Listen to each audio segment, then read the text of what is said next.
thought we'd do it on the avenue. Waas, Sappening.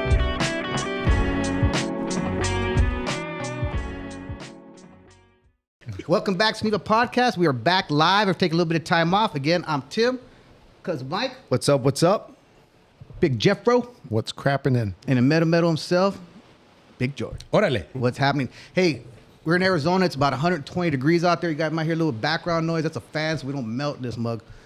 But put up with it. We'll have a good show here. Hey, just start this thing off.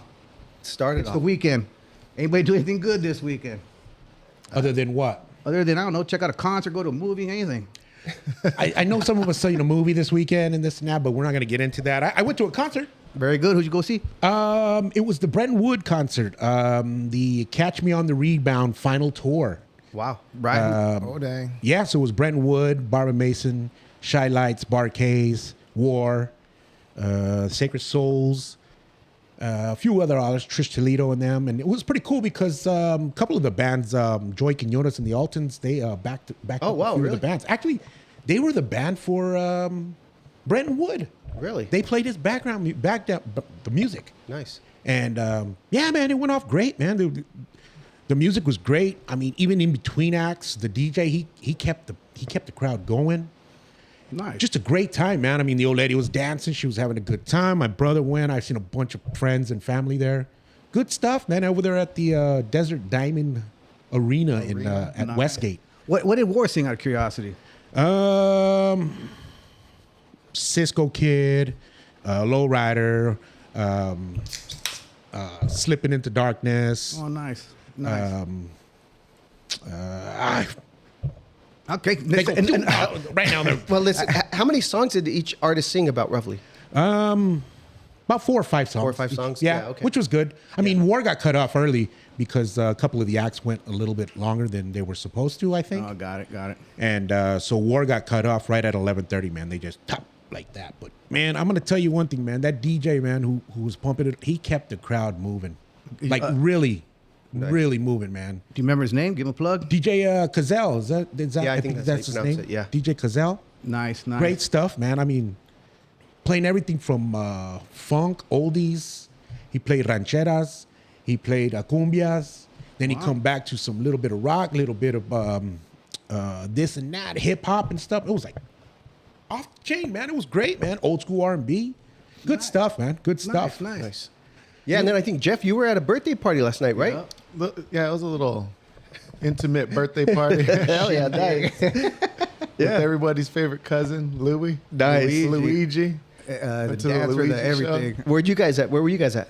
We had a dinner over at Durant's. Nice. And Damn. then from there we went over to the Womack. We got your brother Squeaky to splurge a little. Dude, how you got to leave his neighborhood is, he don't leave the Bermuda Rectangle, bro. So that's pretty impressive. That's pretty impressive. Mike, how about you? I didn't do much, man. I know where you're headed. I know what you want to say. Yes, Friday evening I did go see the Barbie movie. With my family. I did.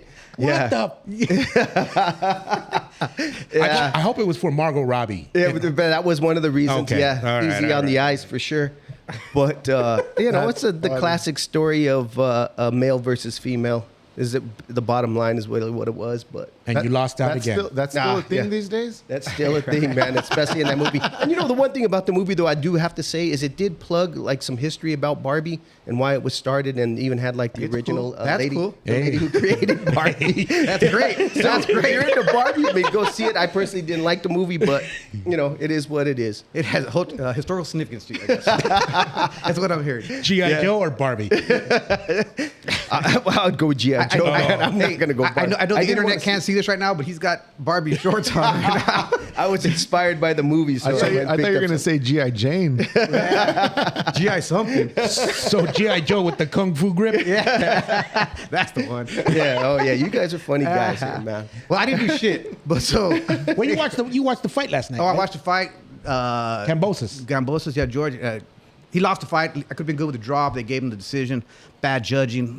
One judge had a draw. One judge had it a couple points. The other one had it 117, 111. Not even close. So I don't know. It left something to be desired from the judging standpoint. But And that's what happens. It happens. Dude, a that's lot. boxing, man. It's always Speaking of fighting, Yeah. What's up? Oh, yeah. Hey, speaking of fighting, we got us a special guest today, Mr. Frankie Saenz, MMA, hang on, high school wrestler extraordinaire, college wrestler, collegiate wrestler, and MMA fighter. Frankie, welcome to the show. Yeah, welcome, man. Hey, it's good to be here, guys. Thanks Right for on, having man. me. Thanks for being here. Thanks for being here. And just so you guys know, he just got off a plane from Chicago. Indiana, just landed and came straight to the show. So thanks for coming. Right into the heat. Right to the heat. Right to the heat. And you hear the fans. But yeah, why don't you tell everybody a little bit about yourselves and walk us through your life. Oh, man. Well, I'm Frankie Saenz. I grew up here in Maryville. 59th Avenue and Camelback is kind of, where my parents still have a house. Grew up on the south side, though. So third grade, I moved over here from 35th and Southern. We moved over to 59th and Camelback. And, I thought I was moving on up. Hey, yeah. You thought you're Jeffersons. Beans don't burn on the grill, baby. Not on the west side. So I went to school out there, elementary, did all the, I grew up as an athlete, so my dad is, big influence in my life, Excellent. always coaching, coaching my teams, Little League, grew up. That's how I met Jeff, Pop Warner, Right on. 1989. 1989. Diamondbacks. We're the original Diamondbacks. Nice. Yeah, Pop Warner, grew up in the neighborhood, playing all the neighborhood sports. Yep. But, didn't get into wrestling till I was middle school. Wow. Right on. And how'd you find your way into the wrestling room? My dad. Really? He tried to put me in it when I was younger, as a kid, and he's like, we're gonna wrestle, and Right. I wasn't into it, Right. back then. But he always told me, he goes, hey, once you get to middle school, you're wrestling. Really? Yeah. No choice. So, was There your was dad no in choice. wrestling? Yeah, my dad was a wrestler. He grew Nice. up wrestling. My uncles wrestled. Oh, so family of wrestlers. Yeah, His uncles Tata's wrestled. brothers. Frankie's Tata's brothers. Tata. Chuchi? Chuchi Saenz. Yeah. I'll go to that later, but yeah, right on. Chuchi was my dad's first coach. Really? So he kind of grew up, wrestling for my uncle Chuchi. Along with all my uncles and stuff. So once I hit junior high, he's like, "You're wrestling." Dude. What junior high did you go to? I went to Desert Sands and Borman. Yeah, okay. Okay. Yep. Okay. But yeah, he was that hard ass. Right. Like my dad was that dude. Like growing up, like kind of like the Williams sisters' dad. You see stories like that. Dude, no choice, bro. Yeah. Well, that's good. I mean, Yeah, took you on your path. Yeah, definitely pushed me. Yeah. Kept me out of trouble, kept me out of the neighborhood. You don't realize where you grew up right until after you get a little bit Right, older. yeah. You're like, man. Start looking around. Yeah, you're Yeah. like, oh, okay. Like all my friends, single moms. My dad kind of kept me away from all that stuff. He's like, oh, you can't. I Too was busy to Yeah, hang out. it kept you occupied. Yeah, I couldn't spend the night anywhere. I couldn't. Yeah. I felt like when I was a kid, I couldn't do shit. Yeah. Mom's like, hey, go ask your dad. What do you think happens when you get married? I'm there now. So 7th and 8th grade, you wrestle. Yep. And then after that, do you continue wrestling in the summers? Like, from 7th grade to 8th grade, did you continue wrestling, or you kind of took a break and then got back into it 8th grade? No break. So once I started 7th grade, like I just started fresh, right? Like, so I was getting my ass kicked. He would take me to tournaments I wasn't ready for. Right. Like, hey, you're going. There's a big Isaac tournament over at Carl Hayden. When I was younger, and it was a good middle school tournament, and I wasn't ready. Right. I don't even think I had wrestling shoes. He's like, hey, I know the coach. I'm gonna get you in this tournament. Kind of deal. Yeah. Right. And kind of like sink or swim. And threw me in the mix. Right. Threw me in the fire pretty quick, and just to kind of, I don't know, test me, see where I was level wise, and then we just didn't stop. Right. Did you like it? I didn't. You did not? I didn't. And at the beginning it was like, we had a garage. He put a wrestling mat in there. Oh, wow. This old shitty wrestling mat. Yeah. I think it was outside for a couple years before he brought it in. He mopped it up, cleaned it up, and we had a little bit of a weight room. I mean, Jeff trained in there a little bit. Yeah. Pull-up bar, treadmill, old school stuff. He probably found at like a parking swap or something. Just Jeff has a round table like that. The alley. Yeah. But it was like every day after practice, I practiced. Nice. Right, And it was every night. Wow. And You know, like it was a grind. Yeah, for some people who've never wrestled or never been in a wrestling room or mat, a wrestling workout is intense. Yeah, It is. Yeah, and a lot of No people joke. don't know that. I mean, from running in a circle on the mat and then stopping doing up downs and that kind of stuff. I mean, it gets you gassed, man, and quick. It makes you find out who you are pretty fast. Yeah, like bear crawls. I remember doing bear crawls, all that kind of stuff. Oh my gosh. Counting the lights on the ceiling. Some do that. You wrestled at Turtle Bay. But yeah, so I could imagine the workouts that you've had to endure at as a young age. Yeah, and he would just, throw stuff at us. You know what I mean? Like, hey, we're gonna do this 100 times. Hey, we're gonna, I want you doing this, for this long. And I'm like, do you even know if somebody can actually do that? Is that humanly possible? Is that humanly possible? Check this out. To chime in on this, okay? So, me and Frankie met each other again, Pop Warner. Yep, right. Football, became really good friends, and then, I was getting into trouble and stuff like that. Family problems, whatever.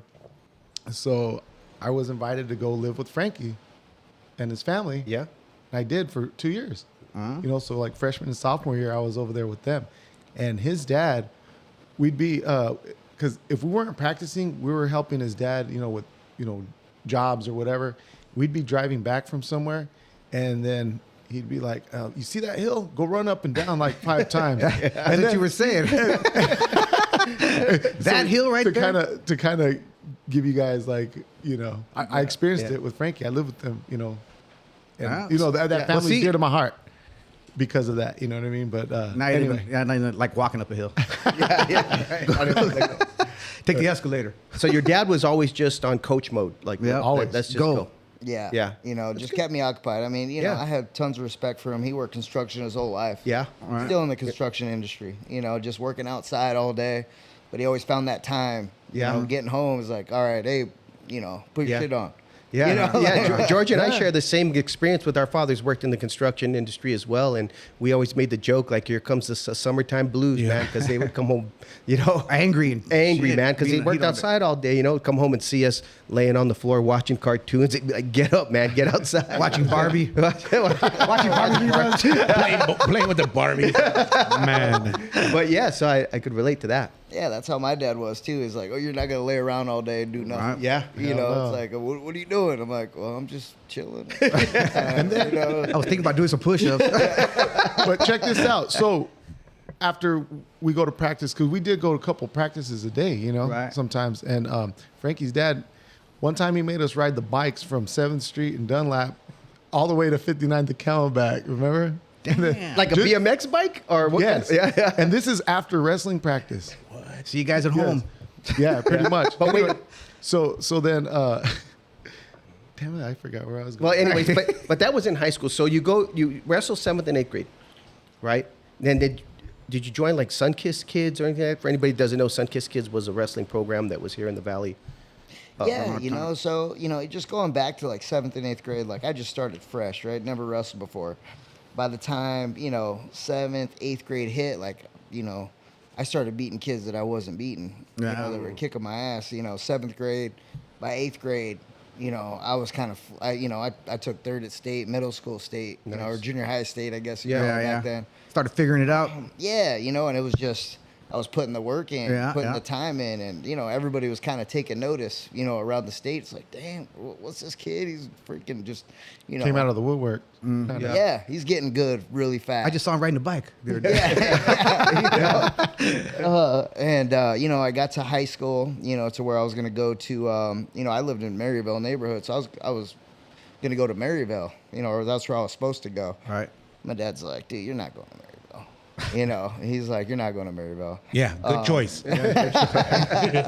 And he's just looking at the wrestling program, and we did a lot of that too. We went to duels, we went to matches. We scouted all these schools around. My dad, Wow. you're not going. Because at one time, your dad was going to send us to Westview because Richard was there, remember? Yeah. And then it turned into us going to Marco Zaniza. Yeah, so there was a couple different schools like he had on his radar, back then. And then, before he's like, all right, hey, we're going to Marcos. Well, I don't even know. Well, my dad held me back in 8th grade. Really? You know, because I was young. You know, I would have graduated at 17. You know, when if I would just stayed on the path. So Right. Like, you're staying back in 8th grade, and that's why I went to Desert Sands. They wouldn't let me go back to Desert Sands, so I had to go to Borman. Oh, that's what you said earlier. You know, so he's just like, they're like, you can't come back here. You finished school here, and I was an honor roll student. Right, you know, right. and- So you technically passed. You graduated. like- You're ready for the next step. Yeah, they're like, you're not coming back. You Yeah, know? repeat it. You already graduated. Yeah, my dad's like, no, he's staying back, so he's just gonna go to Borman, Wow. instead. Oh.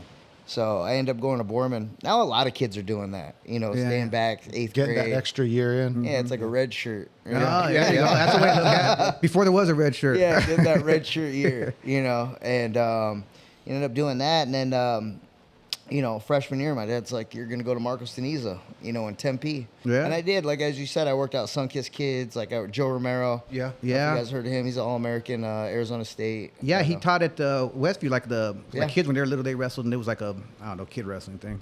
Yeah, I wrestled with all those boys. Yeah, yeah. So I was over there too at Westview, and we did Tuesday, Thursday. Yeah, like yeah. that over there. I'm like, man, I want to follow, I want to follow this guy. Right. Right. So Richard Fiembris, we talked about earlier, and he went to Marcos Teniza. He went his junior and senior year. So when I was a freshman, he was a senior, and so I just ended up carpooling. Oh, okay. Okay. With him. Tell them out about the there. car they got us. So we ended up going out there, and oh man, my dad's just a wheeler and dealer. Right. So he's just like kind of one of those dudes, and my great uncle had he passed away, and he had this 81 Spirit. AMC, Yeah, 1981 Spirit AMC. And, that was just a car. I was like, oh, we're gonna drive this to high school. Like, dude, we ain't driving that. I'd rather keep carpooling. I'd rather keep carpooling. Yeah, I was like, I don't need a car. So we drove it, right? And then none of us wanted to hold the keys. Richard didn't. I didn't. Frankie, another guy, Ronnie Stafford, another kid from the West Side that went out there. One time I parked it in the teacher's parking lot, dude, because we didn't, we want the ladies to see us in something cool, you know what I mean? And that was not cool, but that thing ran like a champ. Anyway, on the intercom is like third hour, they're bing. Somebody needs to move their car from the teacher's parking lot. Dude, it was hilarious. I didn't have the keys on me, because we were like throwing them around. I think Ronnie ended up moving the car, but It was the Spirit. Huh? we're kids from the West Side. We're in a different, neighborhood, and But you're in the spirit, man. Anyway, So I you just had to throw that get to in high there. school, wrestling. Yeah, I get to high school, and we had a good team. Like I went over there, and I don't know if you guys know Nori Yamamoto. He's a 3-time state champ. Anyways, our team was stacked. So we ended up taking second at state this year. State that year. What year? What year are we talking? 95, 96. Okay. Oh, okay. Okay. And what weight class are you? I was 119 as a Okay. freshman. Okay. And I came out the gate and nobody knew who I was. Right. Right? They're like, oh, so who's this West Side kid? Yeah. And then who's driving the spirit? Is this guy driving the Yeah, spirit? this kid. These are the kids I saw. Is this the guy Spirit. parking, teacher's parking? So I started the season, and man, I was on fire. I ended up being like 18-0. Wow. Starting the season. Nice. Wow. Just didn't lose, and ended up wrestling the returning state champ from Corona del Sol. Lost to him. It was a close match, 4-6, and then ended up wrestling him the next week. Another close match, 5-6. You're closing the gap. Yeah, I'm closing the gap a little bit, and then by the time regionals comes, I beat him. Well, no, there you go. As a freshman. And, Nice. Oh, wow. He's a returning state champ. Right, Senior. right. And we go to state, and I'm like, dude, I'm gonna win state as a Hell yeah. freshman. Yeah. I'm all pumping. This is 5A. This is big division. Right. Yeah, right, yeah. It's the big boys. Yeah. Yeah. At that time too, but there really wasn't. There was like 4A, 5A. Now they got a lot because I think even There's now like Phoenix 5A1, 5A2. yeah, has their own like, or- divisions and now. But Yeah, there's a lot of division. Yeah. But back then, I think it was 5A, 4A, 3A, and then 2A, 1A were combined. yeah, you're right. And, So what happened when you got to stay with? Man, I blew it. I got to the quarterfinals. Lost to a kid that I beat earlier in the year. I was in a stacked weight class. Like Right. this kid was a returning runner-up. Right. From the year before, and then I got beat by him. Ended up coming back third and fourth. I actually had to beat a kid from Carl Hayden. to go for third or fourth or fifth or sixth. Who was it? Joe? Frias? No, he was a little bit older than me. Joe Vega. Joe Vega. Yeah, I remember Joe Vega. And ended up going for third and fourth, taking fourth, as a freshman. But That's damn good. yeah. I mean, I was pretty sad because I thought I was going to be a state champ. You got all these, expectations. Sure. Yeah. Absolutely. Right. Go over there, take fourth, and then the guy that I beat the week before ended up winning state again. Wow. See?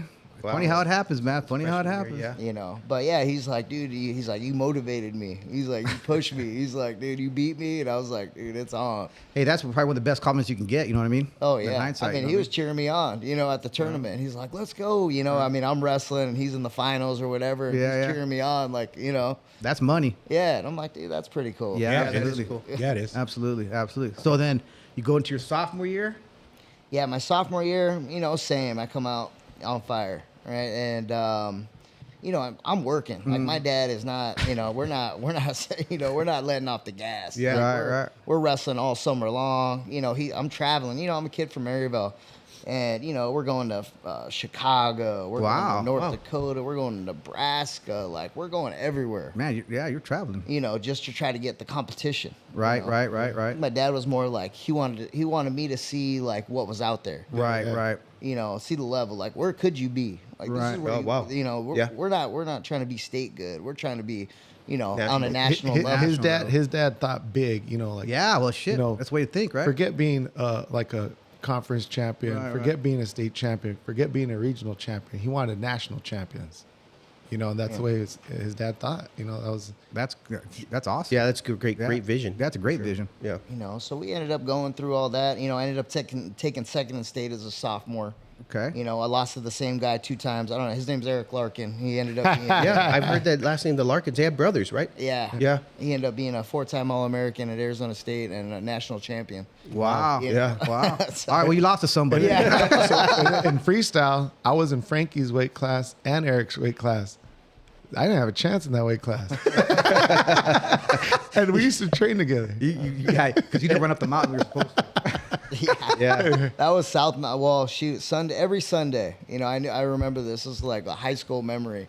But every Sunday we'd run up South Mountain, 5.5 miles up South Mountain. Oh, religious. Like that was our church. Wow. We went to South Mountain on Sunday. St. Mountain. Nice. Wow. So we're finishing up your sophomore year, right? Yeah, second state. Jeffrey didn't have a chance in freestyle. He didn't. But tell you what we're gonna do is we're gonna kind of slow it down a little bit, take a little bit of break, keep that thought. We'll come right back to it. Okay, keep this thing going, right? Sounds good to me. Because we're gonna save the best for last. Because you're gonna wear the gold, baby.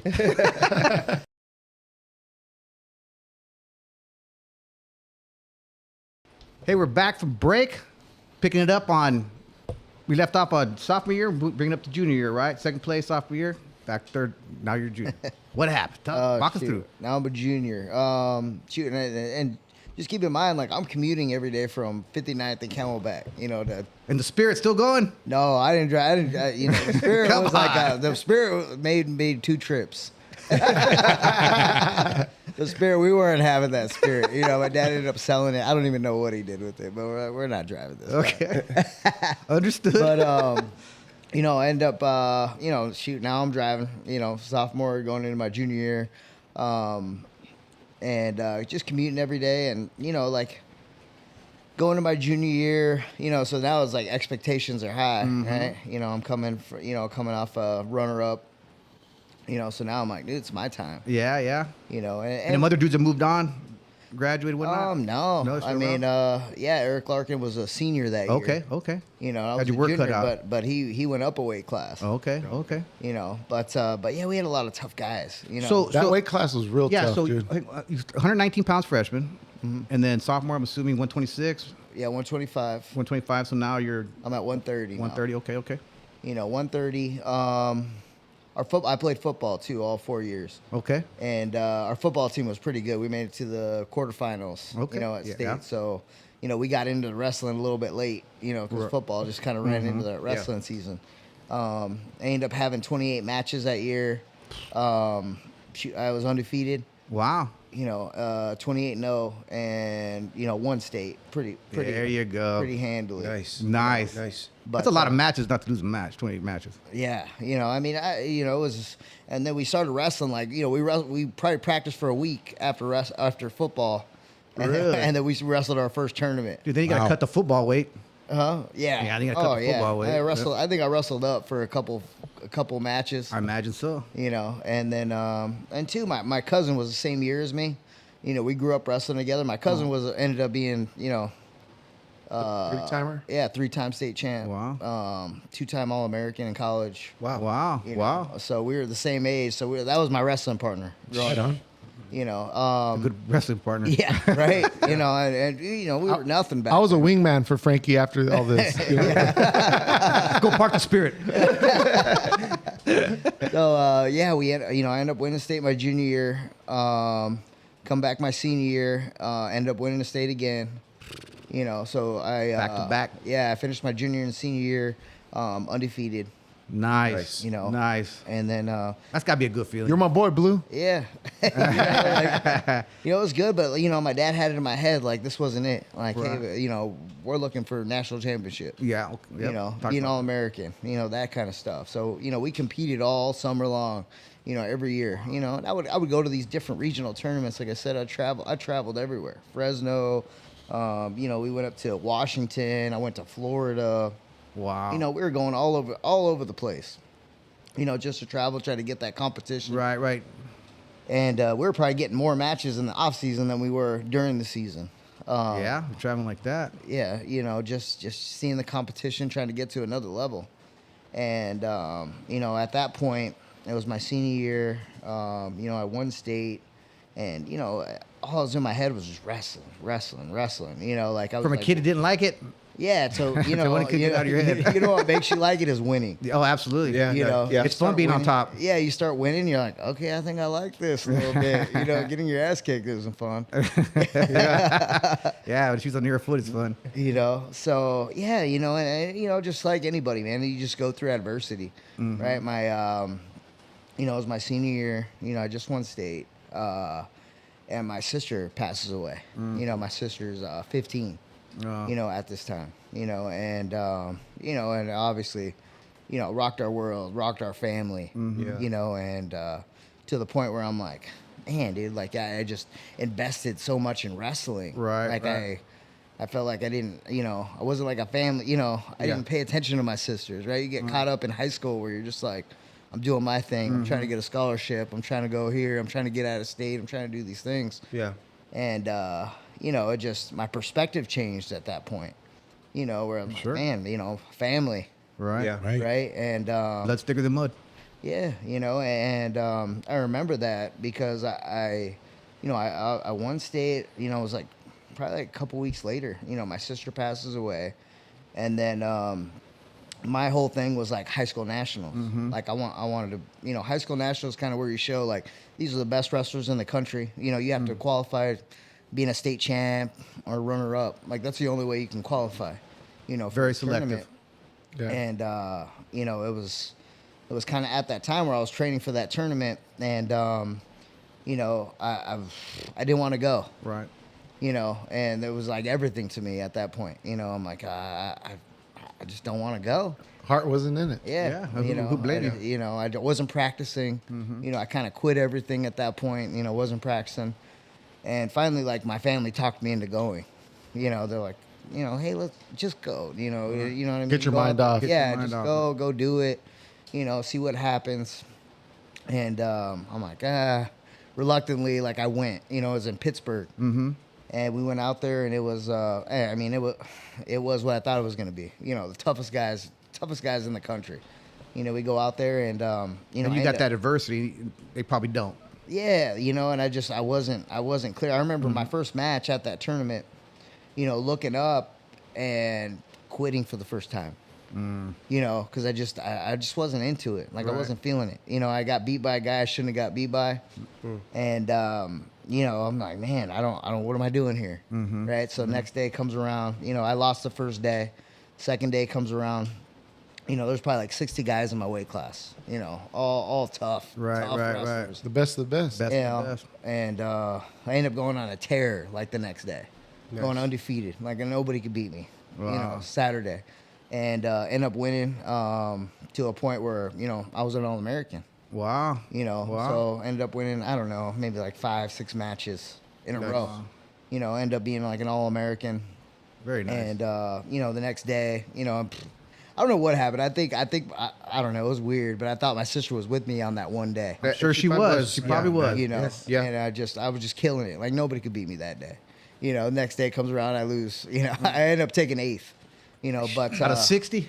yeah, but high school All-American. Right. It's just Excellent. And I remember the phone call to my parents. Like I was crying. Yeah. And that was back, no cell phones. I'm calling on a payphone, collect. 1-800 collect. Yeah, and then nobody answered the phone. I'm like, Shit, nobody ain't answered. home? Yeah, what are they doing right now? And I'm crying on the phone, and I'm just like, hey, I'm an All-American. It was kind of like an achievement for Absolutely. me, my dad, my mom. And shoot, I'm even getting emotional just talking about it right now. Don't blame you. But yeah, end up placing there, and I was committed to University of Oklahoma, and at that point I was like, I didn't want to go anywhere. Right. I wanted to be home. Sure. So I ended up going. I ended up getting a scholarship to Arizona State. Nice. Wrestling at Arizona State for a couple years. But still, after my sister, I just wasn't in. Wrestling just wasn't in. I Right. wasn't into it. I don't know why. It just wasn't as important to me. Like at a certain time, it was number one. It was on top. Right. I was like, everything was pushing towards getting that scholarship, being an All-American, being a national champion. And then after that, everything just kind of took a back seat. Well, it's like you said, it changed your perspective. Yeah, and I just, and then I end up, that summer, I end up placing a couple times. I end up being like freestyle. We talked about freestyle a little bit. End up being All-American in freestyle and Greco-Roman that summer. And then, went into my college, my freshman year. Wrestled at Arizona State. Ended up redshirting my freshman year. Sophomore year comes around, and I'm just a dipshit. I'm going to school. I'm just Fun starts happening. Yeah, I just start outside having of wrestling. Yeah, I just start having too much fun. Like my priorities. Just, Yeah, we were. yeah, Jeff was right along with me. And end up going to transferring out of Okay. there. I'm like, I can't. I'm not gonna Change I'm the not gonna- scenery. Yeah, I'm not gonna wrestle here. I got to get out of here. Yeah. End up going to Northern Colorado, wrestling out there for a couple years, and then I just never. That's where achieved- Ronnie went, right? Yeah. So, So go ahead. I went out there with my cousin Ronnie. My cousin Ronnie was an All-American out there. Okay. It was a Division II school. I went to Arizona State. He went to Northern Colorado. But, we grew up. We're the same year. He's a Right. 3-time state champ. I was a 2-time state champ. And I'm like, man, let me go out here with him. Frankie had a harder weight class though. No, I'm not talking shit because Ronnie's bad, dude. But that weight class was fucking tough, dude. Yeah. I bet. Anyway, carry on. So, we go out there and, I don't do it. I'm wrestling 149, which is way out of my weight class. I go out there. I don't have the success I want, right? So I end up finishing up out there, coming home, and start working, start coaching, Right. on that level. And it's probably I started coaching about 2003. Where do you start coaching? I coached at Maryville. Okay. So you jumped right into high school coaching. Yeah, I'm like, man, I want to start coaching. Right, right. That's just what I know. That's what I love. That. And my dad was coaching. So just a little backstory of my dad. Yeah. My dad was started a wrestling club at Maryville, Okay. and Angel Cejudo, Henry Cejudo, like all these guys wrestled for my dad. John Moraga. Yeah, in case anybody don't know, Henry Cejudo was an Olympic gold medalist. Right. John Moraga, the Cortezes, Tracy Cortez, in Cortez. the UFC now. But my dad ended up coaching these guys, and Wow. had a bunch of national champions, All-Americans. Wow. Out of the West Side, World champion, Pan Am champions. Yeah. Does your dad still coach right now? No, Not so much. no. He's just. You know, that's what I'm trying to talk him into getting back into coaching. You know, because I'm like, dude, you were a good coach. Yeah, And he's yeah. just like, Well, sounds like he was. you know, Yeah. and then now it's just, you know, just focus on work. Right, You know, right. just doing that stuff. Check this out. I played Pop Warner football for Frankie's dad. Played a little bit of baseball with them. Played. I wrestled. No matter what sport he touches, he brings the best out of people. Good coach. Really, dude. He brings the best out of people. And then now as an adult, like if I'm around the family or whatever, and like say, you know, there's a basketball hoop or something, like just his presence, it makes you want to like shine and perform better, dude. Like whether, you know, whatever it is you're doing. Right, you know what right. I mean? Yeah.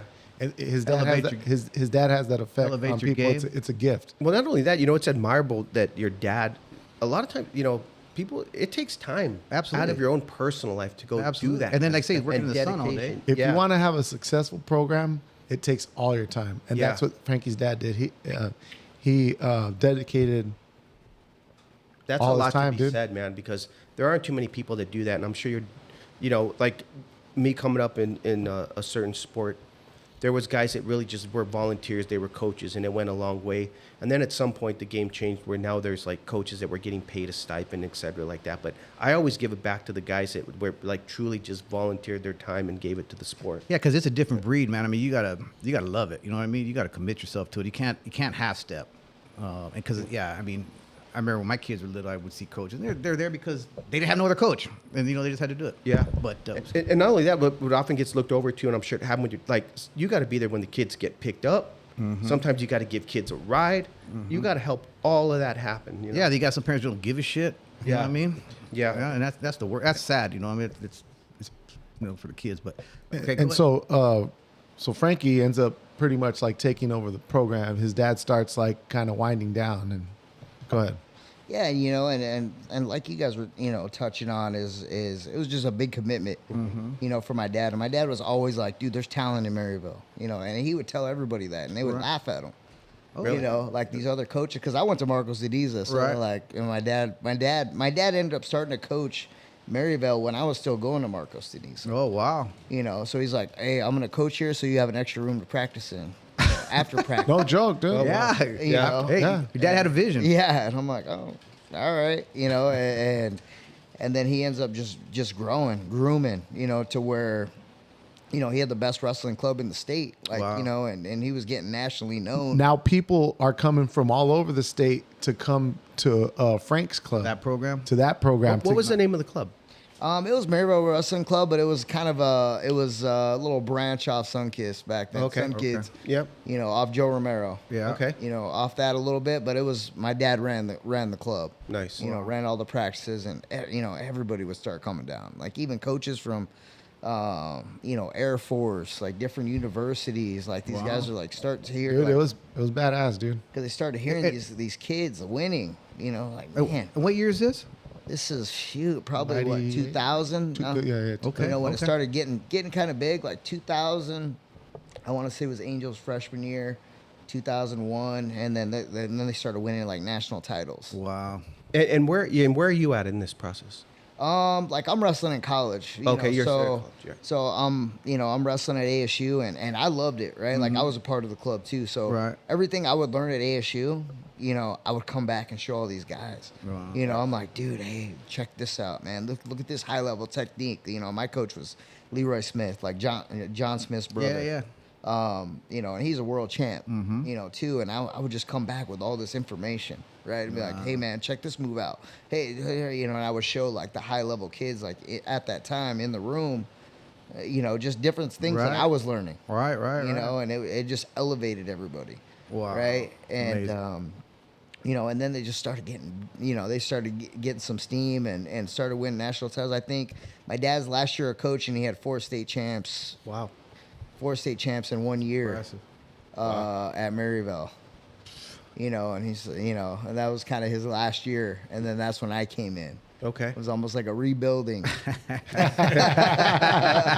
We're gonna do it my way. yeah, you know, he's just like, I'm done coaching. You know, it was just taking a lot of time. Like Yeah. you're saying, it's It's a lot of commitment, time, man. You know, picking kids up, dropping them off. Parents don't give a shit. Yeah, You yeah. know, just you know, just straight neighborhood. Yeah. Right, right, Yeah. right. Money out of your own pocket. Yeah, Yeah, you know, Absolutely. You know, Yeah. and, you know, and it kind of becomes a strain on him and my mom, right? Like, why are you just spending so much time at the wrestling room? You know, Yeah. like, Right, Yeah, right. yeah. you know, that kind of stuff. You know, so that all added to the equation of him just giving it up. Right, right. You know. Yep. And then I came back and just started rebuilding the program a little bit. Not rebuilding, but you know, just you know, everybody Taking was gone. over. Right, Yeah, taking everybody over. was gone. So now I'm like, all right, now I got to step in and you know, pick up where he left Put off. your mark on it. How many Yeah. years did you coach at Maryville? I coached 5 years. Nice. Okay. You know, I coached 5 years there. I had, let me see, 2, 3, 4, 5, 6, 7, 8, 8 state champions. Wow. Nice. Right on, Very yeah. nice. You know, Very nice. in 5 All local years. boys from Maryville? Yep. Oh, yep. Yeah. Nice. Nice. You know, one of them's in Bellator right now. The other one's wrestling, or he's about to fight in Contender Series for UFC. You know, so you know these guys are they all fighters. now. Yeah, yeah. So on that theme, you've had some fights, some UFC fights. Tell us about that. I mean, what goes on behind the scenes? What you know? How does that? Well, hold on. I think I want to find out. So go ahead. you go from coaching, and then when do you make the decision? Like, you know what, I'm going to get back into this, and I want to go professional. Man, like I was coaching, right? Like, and you know, it was about 2008, and Henry Cejudo just wins the Olympics, right? And We're at the trials. Yeah. That's when I think you started messing with the idea when Henry won trials yeah, in Vegas. you know, and you know when a kid does it from your neighborhood, you know, when you know somebody personally, Right. you're like, you know, it kind of makes it more real. You know, you're Yeah. like, man, you know, I don't want to wrestle anymore, but I want to compete. Like that's when I knew I was like, I still wanted to compete. You know, I was 28 at that time. You know, I'm like, man, I think I can compete.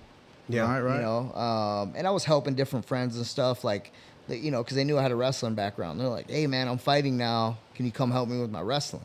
Oh, okay. You know, and I started going, helping them out, you know, like, hey, you know, showing them different techniques, wrestling stuff. And then, you know, I had a coach back then who was like, hey, I'm going to get you a fight, you know, and I was kind of scared, honestly. I don't like, blame you. Yeah. I didn't want to, you know, and a part of it was like a pride thing. Like, I don't want to tell everybody I'm going to fight because what if I suck? Yeah, yeah, yeah. You know, what if I get my ass kicked? You Yeah. know, that Let kind me of thing. let me piggyback on that real quick. So I take off.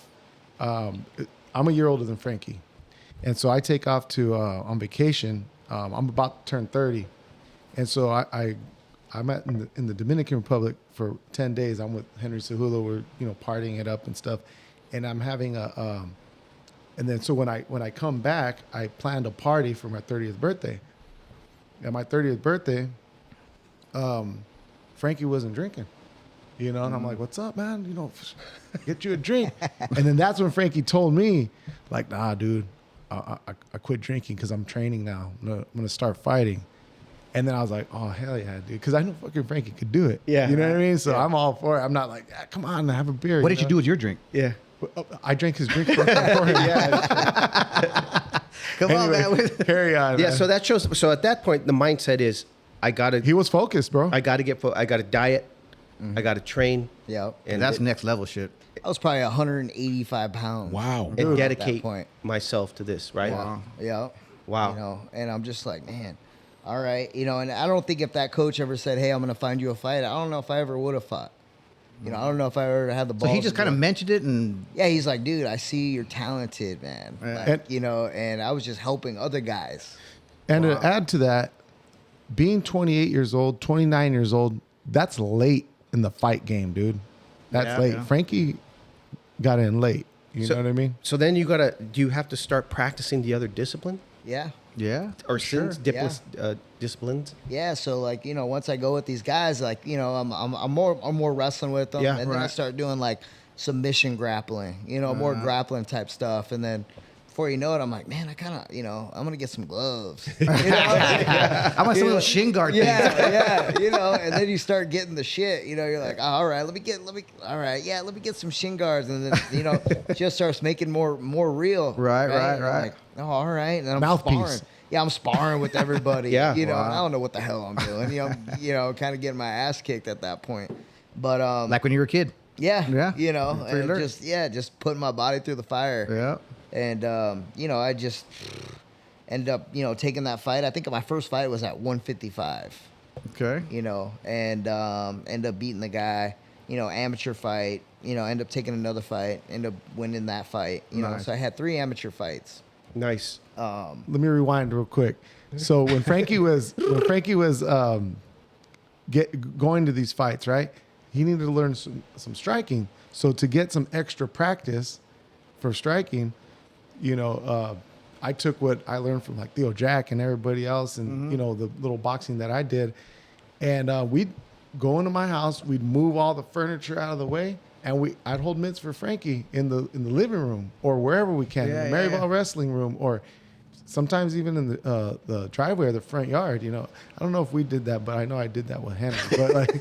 But like we would just find places to get a little workout and get a little workout and to keep Frankie's hand. Get the hand jive going. Anyway, I remember like I started like doing practice with my guys like at Maryville. Yeah. I started like, all right, you know what? I'm going to jump in these practices. I'm going to start doing the warm-ups with them.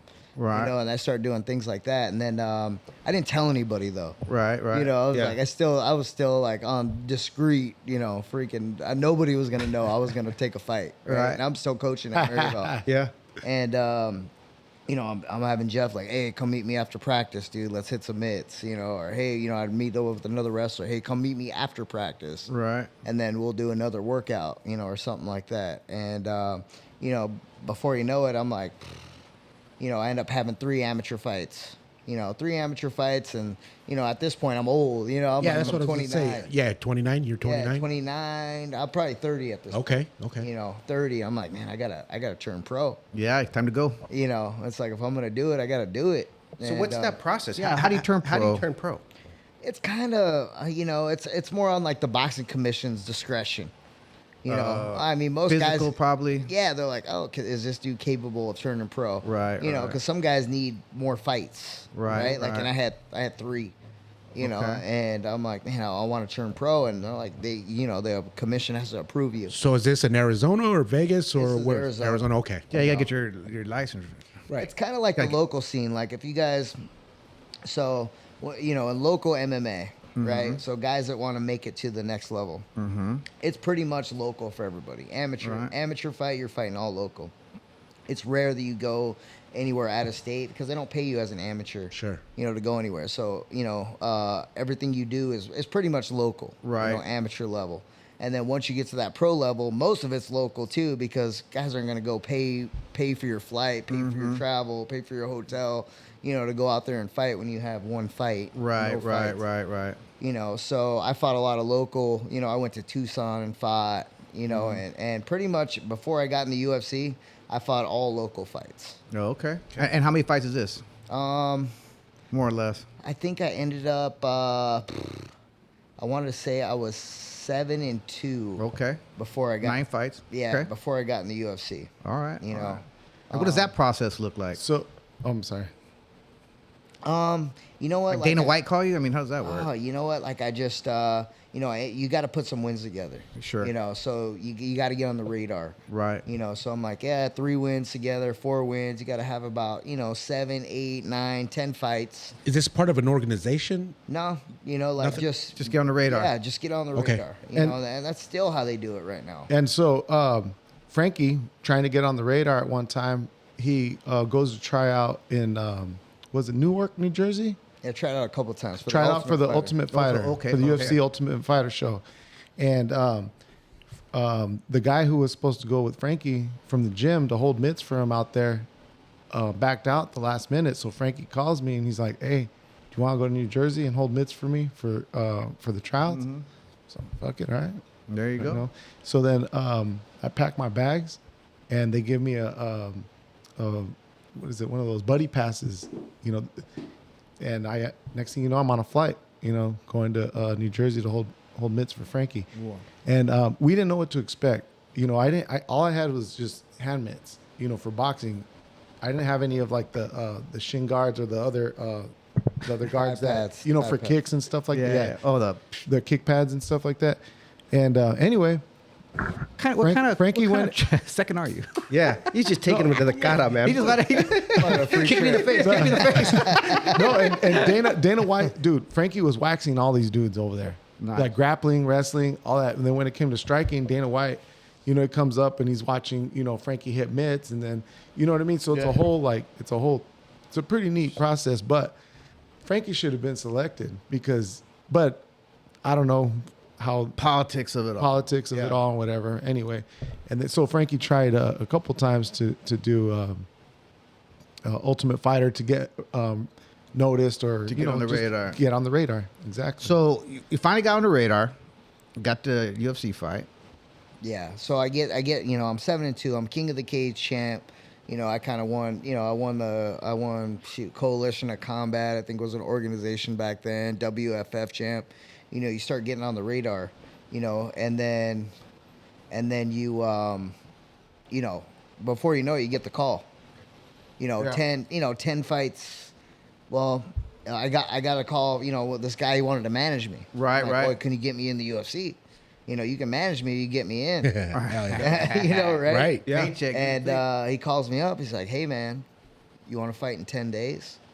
You know, he's like, and that's typically how most guys get in. Right. You know, they're short notice. Somebody falls out. somebody You know, gotta they're step in. setting you up to get your ass kicked. Really. You know? And this is for the UFC. Yeah. Oh, wow. You know, so hey, you want to fight in Bangor, Maine, in 10 days? I'm like, shit, yeah, dude, let's go, let's do this. You know, and I sign my contract. Boom, I lose like 25 pounds in 10 days. Ooh, damn. You know, get out there and, you know, end up. That's how I got my shot in the UFC. Excellent, excellent. Hey, Frankie, it's been an absolute pleasure listening to your story, man. Absolute pleasure. You know, because we were always thinking about the same thing. How does this shit work out? Wait a minute. Go ahead. Slow your roll. Go ahead. No. He's got a lot more to talk about. I know he does. Yeah. Go ahead. Keep No, moving. are we gonna do a break? Or what? Yeah. Okay, Okay, sorry. Keep that thought. Sorry, man. He was giving Sorry, you a look. Frankie. He's trying to kick you out Go already. back. For a break. You said bang a gong? All right. Well, I didn't know. Say it. All right, we're gonna take a little bit of. We're gonna keep your thought. Right, your first UFC fight coming up in Bangladesh or Bangkok. We hear all about it. 'Cause I have a question about corners. How you pick your corner men, honestly. So we'll be right back. If you're cool with us coming to back. Yeah, you cool? All Coming right. back? Cool. Got a little bit of time for us? We'll let you choke Michael out too. Okay. All right.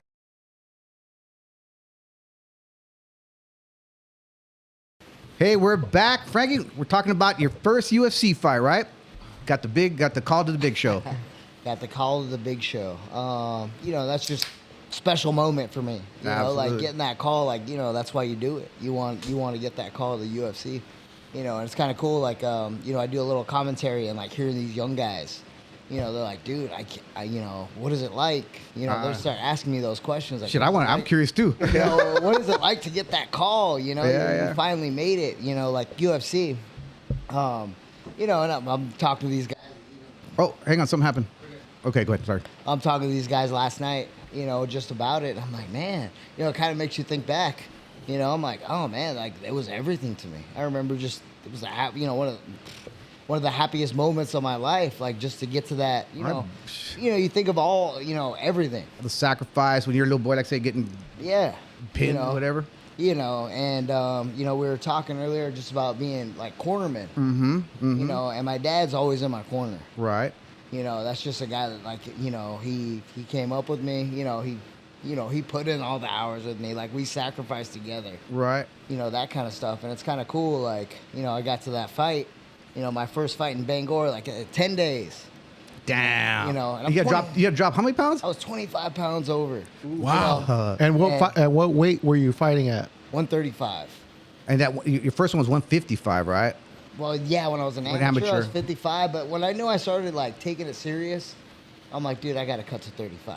You know, it's just one of those things where I'm like, dude, That's this my is fighting where, weight. Yeah, this is where I got to be. And 45, what's the name of that weight class in the UFC? bantamweight. Bantamweight. And 135.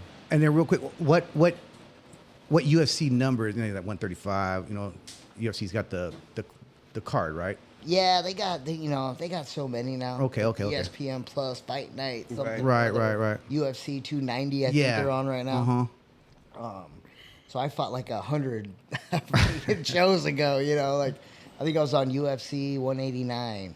Wow. All right. you All know? right. Cool. So Cool. I'm like, dude, UFC 187, fool. I was like, hey, was it 187? But I'm in Bangor, man.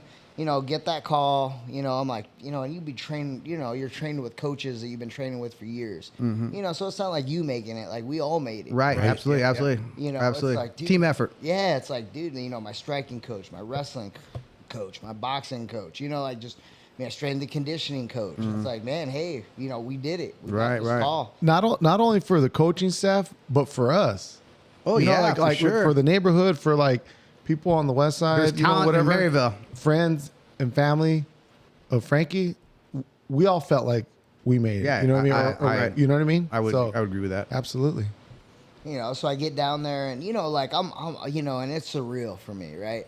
I get to the flight, you know, and I'm going through my first UFC experience and just kind of running you through that. It's like, you know, when you have a fight on Saturday, you fly in on Tuesday, you know, wherever you are, you know, whatever coaches you're going with, like you're going with your team, you know, out to these UFC fights. So, you know, I'm on a flight with Gray Maynard, Ryan Bader, Wow. you know, Seth Pazinski back then, Polish Pistola. And That's a good name. Dude, he's the man. Yeah, Apache Junction kid. Oh, wow. And, you know, and he mentored me. You know, Right. like I went down there and he was just, you know, we shared a coach. You know, I had Tom Ortiz. He used to be an ASU wrestling coach, All-American at Arizona State. You know, he was like my wrestling coach. You know, flew out there with him. Roland Sillerop, my striking coach, my total MMA, like, you know, anything I did. Right. You know, he put the game plan together. And then my dad, you know, Gotta have pops. you know, so that was my corner in my first UFC fight. Wow. And you know, we get out there and it's like you live the experience, right? You're like, what is it like, dude? What is it like? You know, so you get down there, you fly in, you know, they got somebody picking you up at the airport, you know, take a shuttle to wherever you're going, and usually it's a check-in. You know, so when you get to the UFC, you get to the fight, it's like a check-in. So everybody goes in, like all four of us from the fight card, you know, so we're all checking in.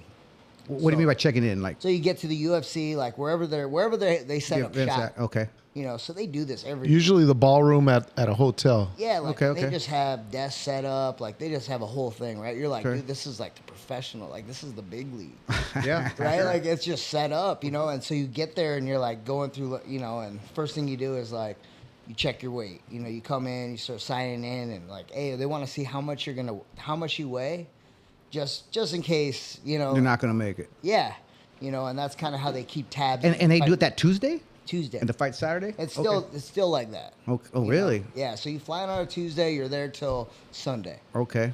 So, question: is there a rule like you can only gain so much weight if you make weight Tuesday, for example? Yeah. Can you be? And let's say weight's 130 pounds. Can you be 10 pounds over it? Does it matter? Once you make weight, you make weight. Yeah, it doesn't matter. Once Really? you make weight, like you can get as heavy as you want. Okay. You know, okay. that's why guys cut so much weight. Ah, you okay. know? So they get down to weight, but you know the UFC doesn't allow IVs anymore. Okay. So, you know that's a big Yeah, advantage. You Yeah, know, puppy full of fluid. Yeah, you know, and you got to recover. You got to think like I'm coming down from 55, I'm cutting down to 35. Yeah. You know, and then I got to fight the next day. You Wow. know, so it's like recovering, right? You're Right, in the right. sauna, you're running, you're doing whatever you need to do to cut weight, but you're getting down to weight. And I remember this was my first time, like, and it's like water loading. You know, you're drinking gallons of water. You know, right? It's like, hey man, I got to lose all this weight in 10 days. What do I do? You know, so I hit up my buddy. He's like a nutritionist, and he's like, dude, you got to drink 2 gallons of water. You know, fight week. It's called water loading. And that helps you cut weight? Yeah, Really? yeah. Flush everything out again? Yeah, so you drink all this water, you know, and you've been training and stuff, you've been Right. dieting and everything, and it's just it's a weight cut, you know, but a water load weight cut, completely what Regimen. Yeah, I would think the opposite. But yeah, exactly. Right. I grew up wrestling. You know, you cut weight. Like you seen your boys cut weight. Yeah, you don't eat, you don't drink, you don't do nothing. Yeah. I'm Got a like, garbage bag on you? yeah, Spitting all day. Yeah, Chewing gum and spitting? You guys know, right? Like exactly, and that's how I used to do it. Right. You know, and I used to suffer. Right. You know, getting down to 35 was just the worst thing, right? And I'm like, you're telling me I can drink all this water, and then I'm gonna lose the weight? And I'm like, Wow. man, I'm taking this big risk because I'm like, I'm 10 days, dude. I gotta make weight, you know. Wow. And so I'm drinking all this water, and my dad's looking at me like I'm crazy, like fight week. He's got the old school style. Yeah, Yeah. He's like, Just put this gum in your mouth. yeah, he's like, you really think that's, and he don't want to say it because Right. he's like, he's there for me, right? Right. He's just like, oh, I don't know. He's trying not to be negative. Right. But, we're scared, both of us, because it's fight week and I'm drinking 2 gallons of water. Damn. Yeah. You That's a know. lot of water. A lot of water. So I get down there and I step on the scale and I'm like 23 pounds overweight. On Tuesday. Yeah. And I'm like, holy shit. Like, 3 gallons. Yeah. I'm like, what? It's just staying on me. Right. Yeah. Right? And so I get up there and, I'm 18 pounds. I'm sorry, 23. 18 pounds over, and I got 2 gallons of water in me, right? Like, I'm full. I get on the scale, they tell me to get on the scale. Like, everybody gets on the scale. They're checking you. And he's like, I get off. And he goes, I don't like that. He's like, get back on there. And I get back on. Yeah. It's like, just shakes his head like, oh, you got a lot of weight to lose. You got a belly like an Ethiopian and shit. So anyways, you just, I end up cutting the weight, getting it off by, fight time. You weigh in. Back then they had ceremonial weigh-ins, so you weigh in at like 4 o'clock, The night 3 before. o'clock. Yeah, the night before the fight. So you make weight, and it Then was, you're free to go. yeah, you're free to go. And you can gain as much weight as you want after that. Damn. So you lost 18 pounds in 3 days? It was just water. it's all water weight. Puro agua. Well, I know, crazy. but damn, that's a dude. I would think the opposite. Yeah, I know, me too. And it was easy, You gain it right back. I understand that, but dude, I mean, it's better than suffering, I suppose, right? Yeah. Wearing a Well, garbage bag and it's spitting a lot and shit. Better. It's like, all right. Like, you have it to lose. So I'm like, dude, I got 2 gallons in me from last night. And then by Thursday is when you do your big cut. Uh-huh. You're probably like, because you just cut it off 24 hours before. No more water. No more water. Okay. But you're just, you're pissing like a racehorse. Absolutely. I bet. You're just like, dude, I'm peeing all A day. Russian racehorse. Yeah. So you get out, you just, you're like, all right, I'm like 10 over, 8 over. Oh, you see the it night coming down, before- huh? The night before you want to start cutting.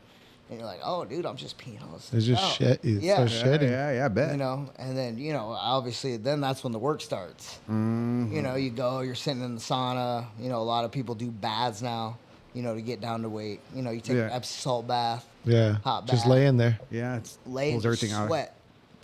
You can come in here. You come in the room. Here. Yeah. Hey, so Frankie, kind of going back to the when you arrive, Tuesday, you check in, you take weight. Frankie also has to do like sign autographs for like posters for the promo poster for the Oh, fight. yeah, promote the You know, fight. promote the fight. Oh, so yeah. he sits down. He tell him. Oh, that's what's cool about it, right? You Yeah. get there, you're like, oh, dude, I'm just happy to be here, honestly. Right, You right, know? right. Like, I just don't want to fuck up, So, but yeah, I was just like, all right. You can say that word. He ain't gonna whip your ass. I'll tell you that. You can't choke me. But you sit around there, and then whoever you show up with, which I showed up with Bader, Bader. God, what's his name? Gray Maynard. At the Yeah. time. I heard that name, Gray Yeah, Maynard, me, yeah. Frankie Edgar, and a couple. Frankie of Edgar. awards Frankie for Edgar's title great. fights, and Seth, and I'm with these guys, and so you get all these It's like an assembly line. they got like Yeah. 50 posters like this, poster size. Yeah. And you're all just sitting across from each other, signing it, and somebody just pulling it, signing it, pulling it. Wow. Signing, signing all these What a posters. cool That's next experience, level yeah. shit. Yeah, that's cool. That's cool shit. And you're like, oh, that's fucking badass. Yeah. I'm like, Yeah. your signature and stuff. You're like, dude, I don't know where these are going. But, it's pretty Hey, did you cool. change your signature to make it a little fancier? Yeah, just a little faster. You know what I mean? Before you know Frankie. it, it's just my initial. Let me ask you this: from your first autograph that you signed, has that autograph changed to now when people ask you for your Oh, autograph? heck yeah. Yeah, that's what I'm saying, man. Yeah, you can't keep it the same. Yeah, hell no, man. You gotta put a star on it and Yeah, shit. Take it. So every poster, like after the fight, they give you a signed one with everybody on the card. That's tight. So everybody on the card signs that poster. And they give you a few, like everybody gets, everybody at least gets one. Right. Right? As a And souvenir. Yeah. And now I have like every poster I fought in. That's hell yeah. tight, dude. That's tight. I fought like 10 fights in the UFC. I think I got like Wow. 8 maybe posters of just different cards that I was on. Right. With everybody's signature on it. That's tight. You know? That's tight. So that's pretty cool. I bet. So then you fight. Yeah, you Your come to first the fight. What was Well, the result? I want to ask. So it's sorry. fight night. You're in the room warming up and stuff.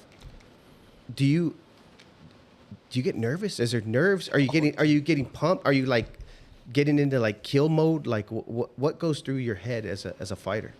Man, it's and I know all you guys been in fights. Just looking at you guys, you guys all. You just see the guy's knuckles and beat you up. Yeah. You think his face is bad? You should see his knuckles. I tell guys it's the same feeling. It's like you know when you're like, oh shit's about to go down now, and you like get those butterflies.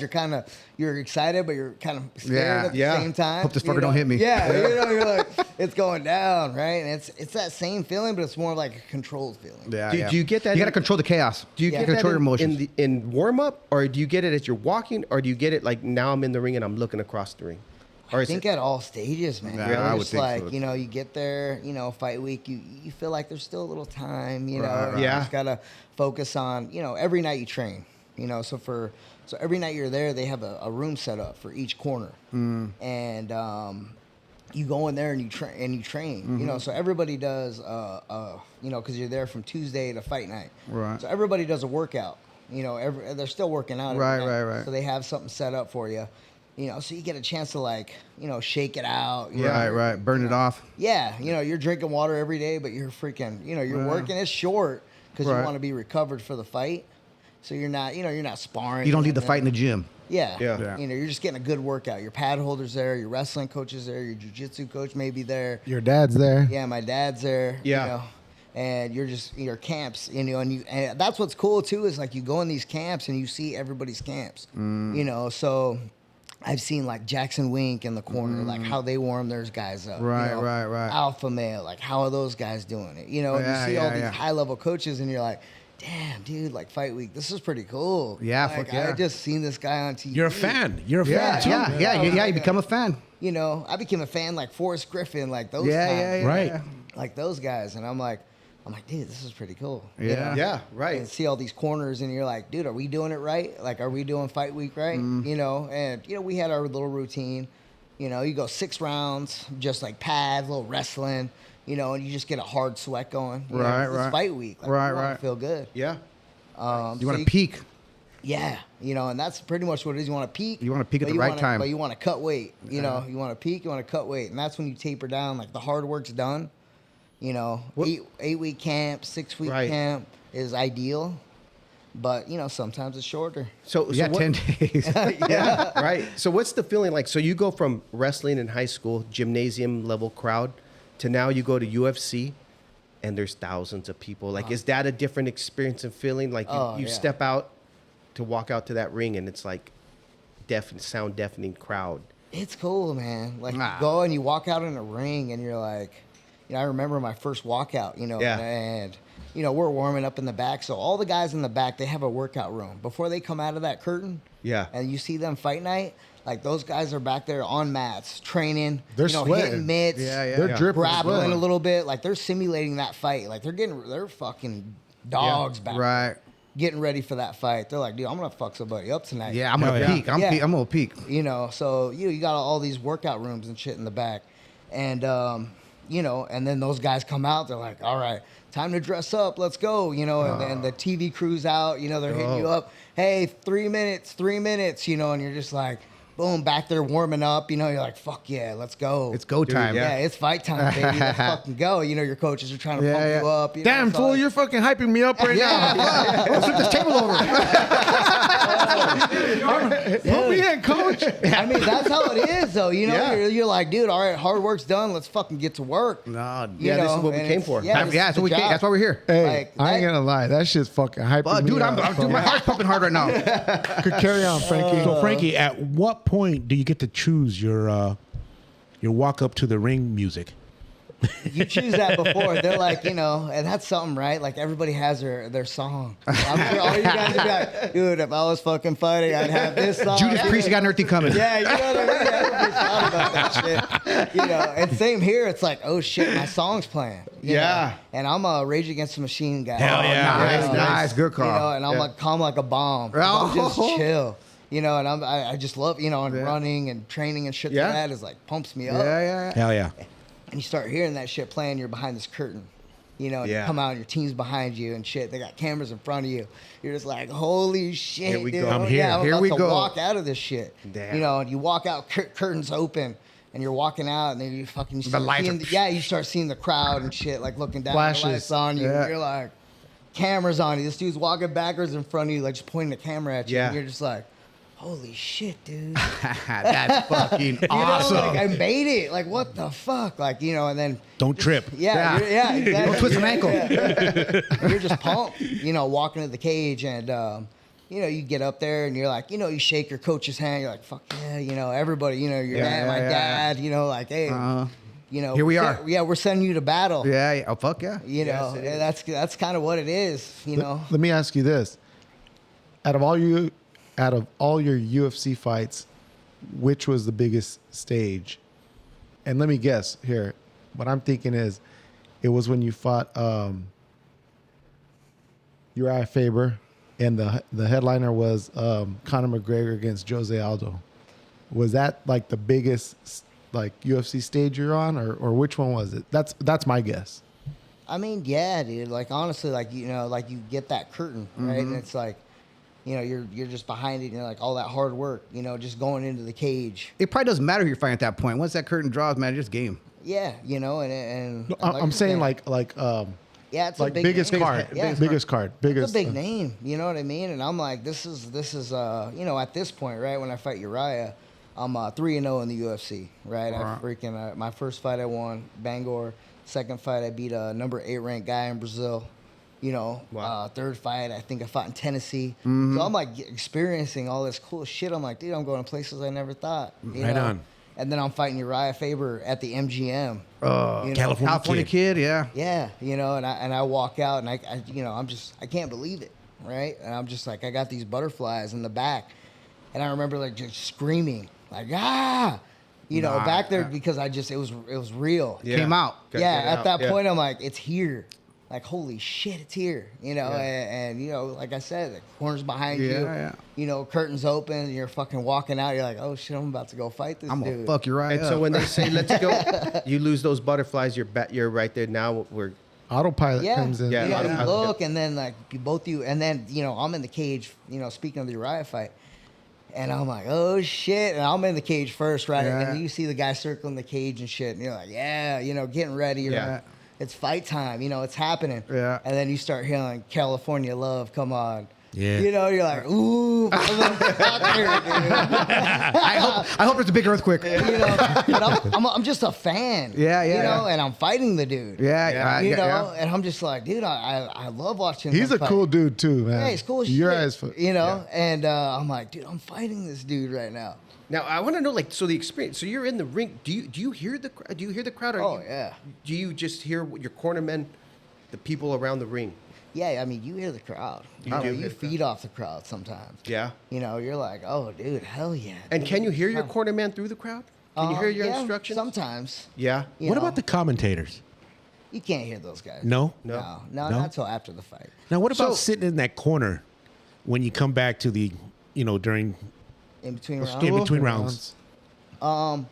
It's just about like, after whatever round it is, right after that first round or after that second round, like that's the time, like, those guys come in with the, with the stool, and, if you're cut or whatever, Right. the cut man comes in, and you just recover. Like, hey, if you're doing good in that round, if you're doing bad in that round, Watch this, watch that. yeah, hey, quit doing this. Hey, start doing this. Hey, you need to get, because you have a game plan going in. Right. So how do you choose? We talked about this a little bit on break.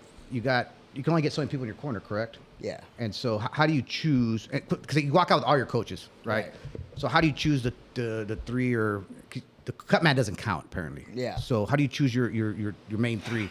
Probably your main coach, and then Yeah, you have a head coach typically, you know, and he goes out with everybody. And then, you know, after that, it's, you know, whoever you've been working with, really. Okay. And some of it depends on the opponent. Like, hey, if you're going to fight a high-level wrestler, you know, you want a wrestler in your corner. Right. You know? Or, hey, you're going to, you know, you got this kickboxer in there. Hey, man, you've been a big part of his camp, like defending this dude's kickboxing or whatever, his kicks.